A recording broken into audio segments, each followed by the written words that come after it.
হয়েছেন মোহাম্মদ জুনায়েদ আহমদ, কামিল তাফসির দ্বিতীয় বর্ষ।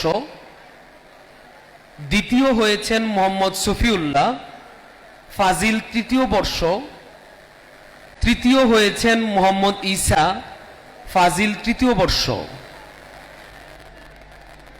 ইংরেজি বক্তব্যে প্রথম হয়েছেন মোহাম্মদ মুজাহিদুল ইসলাম, কামিল তাফসির প্রথম বর্ষ। ফিতে প্রথম হয়েছেন মোহাম্মদ জহিরুল ইসলাম, বাংলা ক্যালিগ্রাফিতে প্রথম হয়েছেন। প্রবন্ধ রচনায় প্রথম হয়েছেন মোহাম্মদ আব্দুর রহমান হুজাইফা, ফাজিল অনার্স হাদিস তৃতীয় বর্ষ। দ্বিতীয় হয়েছেন মোহাম্মদ কাউসার শিকদার, কামিল হাদিস প্রথম বর্ষ। তৃতীয় হয়েছেন মোহাম্মদ জহিরুল ইসলাম, অনার্স হাদিস চতুর্থ বর্ষ। সিরাত পাঠ প্রতিযোগিতায়